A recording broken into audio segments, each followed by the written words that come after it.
Travaillons sur cet exercice de déflexion dans un oscilloscope analogique. L'énoncé dit que les oscilloscopes analogiques fonctionnent avec un faisceau d'électrons arraché d'une cathode, puis ils sont accélérés fortement avant de frapper l'écran qui va pouvoir afficher le signal. Pour être capable de visualiser n'importe quel signal, il faut pouvoir dévier ce faisceau d'électrons dans toutes les directions. Ici, nous allons étudier le principe de la déviation dans une direction. On a un électron de masse m et de charge -e qui est injecté en haut avec une vitesse, donc la vitesse initiale est V0 UZ. Alors attention ici, on a les axes qui sont l'axe horizontal Z et l'axe vertical X. Tout d'abord, l'électron se déplace dans une zone où il y a un condensateur plan avec une tension VA-VB qui est positive, et donc ce condensateur va dévier l'électron. On va déterminer ce sens de déviation ainsi que la trajectoire qu'a l'électron dans cette partie qui a une largeur grand D. Ensuite, l'électron va se déplacer ici dans la partie conique. Dans cet espace, il n'y a plus de condensateur, donc plus de force électrostatique. Il n'y aurait que le poids qui s'exercerait sur l'électron, mais le poids est une force négligeable, donc l'électron va continuer en ligne droite dans cet espace de dimension L. La question consiste à trouver les coordonnées du point d'impact de l'électron sur l'écran. On va tout d'abord s'intéresser à la trajectoire de l'électron dans la partie du condensateur. Entre les deux armatures de ce condensateur plan, nous avons une tension U qui peut être notée ici. Donc on sait que le champ électrique va être opposé à U. Donc le champ électrique va être comme ceci, du haut vers le bas. L'électron va donc subir une force électrostatique, F égale à Q fois E. Et comme la charge de l'électron est négative, on a moins E fois E. Si on dessine la force électrostatique, elle est dirigée vers le haut, ce qui signifie que l'électron aura une trajectoire parabolique, nous allons le voir tout de suite, vers le haut. On peut d'abord écrire qu'on va étudier le système électron, qu'on va être dans un référentiel qui est le référentiel du laboratoire terrestre, un référentiel terrestre supposé galiléen. Le bilan des forces, donc somme des forces, eh bien, nous avons la force électrostatique, et puis le poids, on a dit qu'il était négligeable, en effet, par rapport à la force électrostatique, il est nettement plus petit. Donc on va pouvoir faire notre PFD, et le PFD, somme des forces extérieures, est égal à MA, d'ailleurs on va pouvoir ajouter, hop, ici, extérieur, eh bien on a F qui est égal à MA. On va projeter ceci dans notre base. J'ai oublié de le préciser, la base, elle est cartésienne à 2 dimensions, et puis elle est notée sur le schéma X, O, Z. On va donc pouvoir écrire sur OX que on a la force électrostatique moins E qui va être égale à MX point point.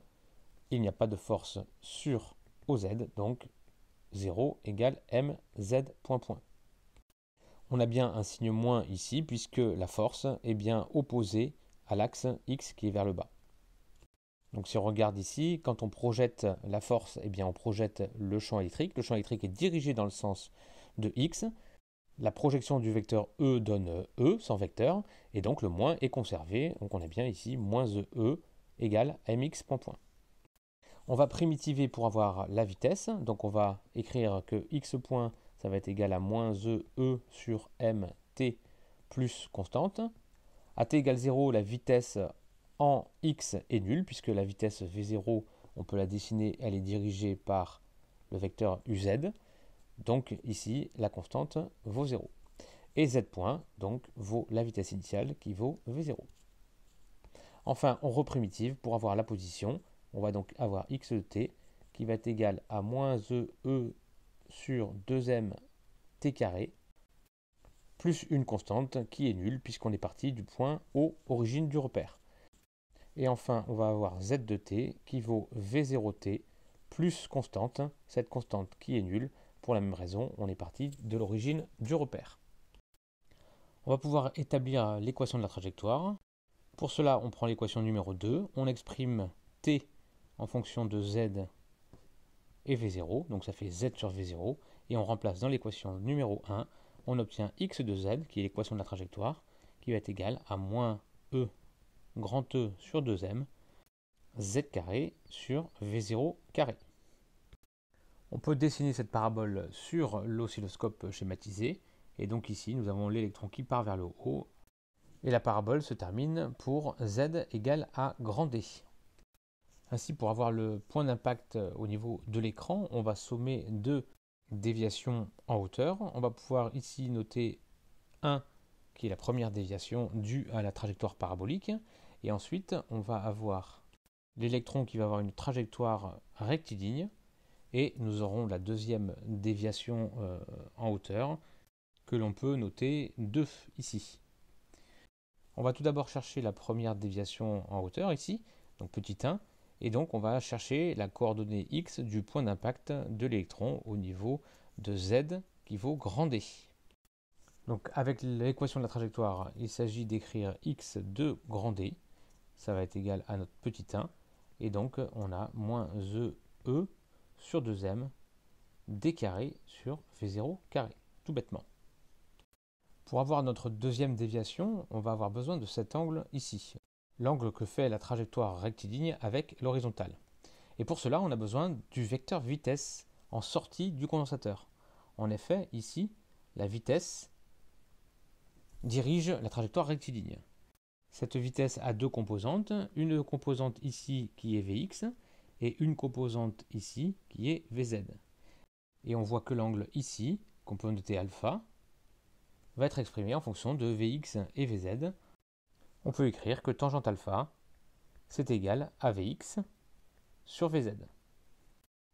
Attention, on a besoin des composantes Vx et Vz lorsque l'électron sort du condensateur plan, en ce point précis. On va donc calculer le temps d'arrivée de l'électron en ce point-là, et on va chercher quelles sont les composantes Vx et Vz de la vitesse de l'électron à ce temps précis. Donc pour avoir 2, on va chercher Td tel que Z de Td est égal à D. Cela implique, d'après l'équation 2, que Td est égal à D sur V0. Et on va remplacer dans les expressions de la vitesse. On avait x point qui est égal à Vx qui était égal à moins E grand E sur M fois T et Z point qui était égal à V0. Finalement, on a Vx qui va valoir moins E sur petit m grand D sur V0 et Vz qui n'a pas changé, qui est toujours égal à V0 puisque Vz est une constante. On passe maintenant à notre tangente alpha. On avait tangente alpha qui valait Vx sur Vz. Donc ce tangente alpha, il vaut moins E grand E D sur M V0 carré. Et ce tangente alpha, si on reprend le schéma, eh bien, on voit que ce tangente alpha il est aussi égal à 2 sur grand L, qui est le côté adjacent, le côté opposé sur le côté adjacent. Finalement, ce tangente alpha vaut donc 2 sur grand L, et on va pouvoir exprimer 2, qui est égal à moins E grand E dl sur M V0 carré. Pour avoir la coordonnée du point d'impact sur l'écran, on doit sommer petit 1 et petit 2. On obtient donc xi égale moins E grand E sur 2m d carré v0 carré moins E grand E dl sur m v0 carré. On peut donc mettre en facteur 1 un certain nombre de termes, c'est-à-dire moins E grand E d m v0 carré, et ça va être facteur de d sur 2 plus grand L. Voici les coordonnées du point d'impact de l'électron au niveau de l'écran dans cet exercice sur l'oscilloscope analogique.